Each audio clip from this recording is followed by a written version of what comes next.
ஆடவர் உலகம் வேட்டியில் உதயம். உதயம் வேட்டிகள் ஷர்ட்டுகள். சரி, 50 ஆண்டு காலம் காங்கிரஸ் ஆட்சியில் இருந்தது, ஏன் கொண்டு வரலன்ற ஒரு கேள்வியை கேட்குறீங்க. அதை நான் திரு அனந்தராமன் அவர்கள்ட்ட கடத்த விரும்புகிறேன். காங்கிரஸ் கட்சி பலமாக இருந்த வரைக்கும் அப்பயும் இதே மாதிரியான கோரிக்கைகள், காங்கிரஸுக்கு மாநில அந்தஸ்திற்கான கோரிக்கைகள் இருந்துடுது. ஆனால் அப்பொழுதெல்லாம் இல்லை. காங்கிரஸ் கட்சி இப்போ ஒருவேளை பலம் இழந்து ஒரு பலம் இல்லாத ஒரு சூழ்நிலை இந்த மாதிரி இந்த தேர்தல் அறிக்கையை கொடுப்பது என்பது எதை காட்டுகிறது? புதுச்சேரி மாநிலத்துக்கு மாநில அந்தஸ்து என்ற கோரிக்கை பல ஆண்டு காலமாக இருந்தாலும் கூட புதுச்சேரி மாநிலத்துக்கான மாநில அந்தஸ்துடைய தேவை 10 ஆண்டுகள் தான் வந்திருக்கு. ஏன்னு சொன்னால் த ஸ்டேட் டைரக்டிவ் பிரின்சிபல்ஸ் சொல்லக்கூடிய கான்ஸ்டியூஷனில் மாநிலத்துக்கான சுயாட்சை எப்போது எல்லாம் பாரதிய ஜனதாவுடைய ஆட்சி, மத்தியிலே மோடி ஆட்சி அவர்களுடைய ஆட்சி அமைத்தார்களோ அப்போதுதான் மாநிலவுடைய சுயாட்சை பறிபோச்சு. ஆளுநர் என்ற பொருளில் ஒரு ஆளுநரை வைத்துவிட்டு அந்த தேர்ந்தெடுக்கப்பட்ட அரசுக்கு எந்த விதமான உரிமையும் கொடுக்காமல் அவர்களை ஆளுநரை வைத்து அவரை கட்டுக்குள்ள அடக்கி ஆளக்கூடிய ஒரு நிலையை நம்ம இப்ப 10 ஆண்டு காலமா பார்க்கல. இல்ல, நீங்க 10 ஆண்டு காலமா கோரிக்கை இருக்குதுன்னா திரு கல்யாண சுந்தரம் சொன்னது போல இத்தனை தீர்மானங்கள் இத்தனை ஆண்டுகளாக அதுதான் நான் வரேன். அதான் புதுச்சேரி மாநிலத்தை பொறுத்தவரை புதுச்சேரி மாநிலத்தில் 2014 தான் ஃபினான்ஸ் கமிஷன், அதாவது ஸ்டேட் ஃபைனான்ஸ் கமிஷன்லையும் இல்லை, நம்முடைய யூடி ஃபைனான்ஸ் கமிஷன், 2 ஃபைனான்ஸ் கமிஷன் இல்லாமல் நடுநிலையில் இருக்கின்ற காரணத்தினால தான் இந்த கோரிக்கை வலுப்பெற்றது.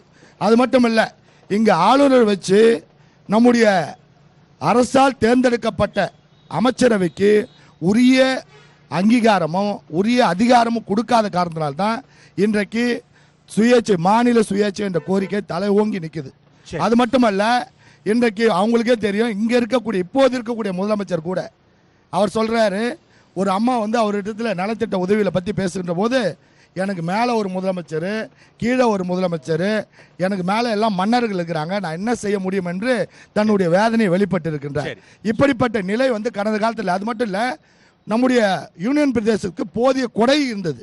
அப்படின்னா எப்படின்னாக்கா 60% மத்திய அரசாங்கத்துடைய கொடை, 40% நம்முடைய சொந்த மாநில நிதி. இப்படி இருந்த காலகட்டம் போய் இன்னைக்கு சொந்த ஆதாரம் 80%, கொடை 20ஆக சுருக்கப்பட்டிருக்குது. எனவே மாநிலத்துக்கான தகுதியை நாம வளர்த்து கொண்ட காரணத்தினால இன்றைக்கு தேவை மாநில அந்தஸ்து. எனவே இன்னைக்கு தேவை அதிகரித்திருக்கின்ற காரணத்தினால தான். ஏன்னா ஏற்கனவே கிராண்டின் எய்டு அதிகமாக கொடுத்தாங்க. 80-20 இருந்தது. மத்திய அரசாங்கம் 80% கொடுத்தாங்க, 20% தான் நம்முடைய மாநிலத்துடைய நிதி. அதுக்கப்புறம் 60% ஆச்சு, 60-40. ஆனால் இன்றைக்கு பார்த்தீங்கன்னா 23% தான் மத்திய அரசாங்கம் கொடை கொடுக்குது. அதுவும் பார்த்தா சென்ட்ரலி ஸ்பான்சர் ஸ்கீம் கொடுத்துட்டு தங்களுடைய கடனுக்கான வட்டியை எடுத்துக்கிறாங்க. ஸோ மாநில அந்தஸ்துக்கான மாநில சுயாட்சிக்கான தேவை இப்போ 10 ஆண்டுகளை அதிகரித்திருந்த காரணத்தினால்தான் காங்கிரஸ் அந்த கொள்கையை எங்களுடைய தேர்தல் அறிக்கையில் கொடுத்திருக்கிறோம். 2019 நாங்கள் வந்தாலும் அதை நடைமுறைப்படுத்திருப்போம். ஆனால் இன்றைக்கு இவங்க அந்த மாநில அந்தஸ்தை பற்றி 2011 என்ஆர் காங்கிரஸ் ஆரம்பிக்கும் போது இதை தான் சொன்னாங்க, மாநில அந்தஸ்து தான் எங்களுடைய கோரிக்கைன்னு சொன்னாங்க. விரிவா பேசலாம். ஒரே உங்கள்கிட்ட தான் வரேன். பொதுப்பணித்துறை அமைச்சர் திரு லட்சுமி நாராயணன் அவர்கள் இணைந்திருக்கிறார். வணக்கம் சார். நீங்க முடிச்சிரு 2011 அந்த கோரிக்கையோட வந்தாங்க. ஆனா இப்ப நம்முடைய சட்டமன்ற உறுப்பினர் கல்யாண சுந்தரம் அவர் சொல்றார், எங்களுடைய கோரிக்கையா தான். ஆனால் கடந்த ஒரு வாரத்துக்கு முன்பாக, ஒரு 6 மாதத்துக்கு முன்பாக எங்களுடைய நாடாளுமன்ற உறுப்பினர் வைத்திலிங்கம் அவர்கள் பாராளுமன்றத்தில் கேள்வி எழுப்புறார். என்னன்னு சொன்னாக்கா, புதுச்சேரி மாநிலத்துக்கு மாநில அந்தஸ்து கொடுப்பீர்களா, அப்படிப்பட்ட ஒரு திட்டம் மத்திய அரசு இல்லைன்னு சொல்லிட்டாங்க. அது பரிசீலனையிலே இல்லைன்னு சொல்லிட்டாங்க. சோ காங்கிரஸ் தெளிவாக இருக்கிறது, புதுவை மக்களுக்கு மாநில சுயேட்சை, மாநில அந்தஸ்து வழங்குவது எங்களுடைய காங்கிரஸ் உடைய லட்சியம்.